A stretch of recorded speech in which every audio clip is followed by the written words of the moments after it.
এই ইউনূস সরকার আমলে এরকম বর্বরতা হয়েছে। আর কারো আমলে কিন্তু এত বড় দুঃসাহস ভারতের বিরুদ্ধে কেউ দেখায়নি। ইউনূস যখন নতুন আসে রক্ত গরম, তখন কিন্তু অনেক কিছুই বলেছে। 7 সিস্টার্স দেখে নিবো, এইটা দেখে নিবো, সেইটা দেখে নিবো। শেষ অবধি কি হলো? ভারতের কাছেই মাথা নত করতে হলো। সে আমেরিকা গিয়েছিল ট্রাম্পের সাথে দেখা করার জন্য। কিন্তু এখানে গিয়ে ফল কি হলো? 0। সে কিন্তু দেখা করেনি, ফেঁসে গিয়েছে ইউনূস।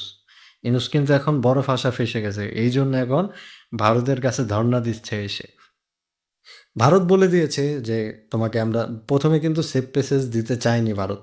ভারতের যে নতুন র এর যে চিফ হয়েছে বর্তমান, সে কিন্তু এইটা করতে চায়নি। কিন্তু একটা শর্ত দিয়ে দিয়েছে, যদি বাংলাদেশ সরকার এইখানে যদি শেখ হাসিনা উপরে যদি দায়িত্ব হস্তক্ষেপ করা হয়, তাহলেই কিন্তু আপনার ইউনূস সরকার প্যাসেজ পেতে পারে। এইটা কিন্তু ইউনূস সরকার মেনেও নিয়েছে।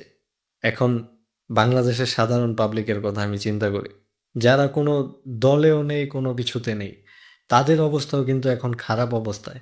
কারণ ইউনূস সরকার কিন্তু জনগণের জন্য ২ পয়সার, আমি মনে করি ২ পয়সার উপকার করেনি। সে তার নিজের স্বার্থটাই বুঝছে। এখন আপনারা দেখেন আপনাদের বাংলাদেশের অবস্থা, নেক্সট টাইম কি হয়?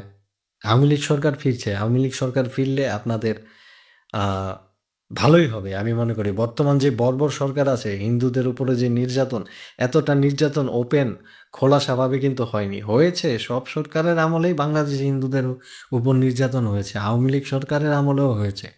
আওয়ামী লীগের অনেক লোকজনও কিন্তু এটা করেছে। কিন্তু এতটা ওপেনলি দুঃসাহস তারা দেখায়নি। আমরা চাই সকল দেশ শান্তিতে থাক। আমরা ভারতবাসী সকলের মঙ্গল কামনাই করি। ধন্যবাদ সকলকে।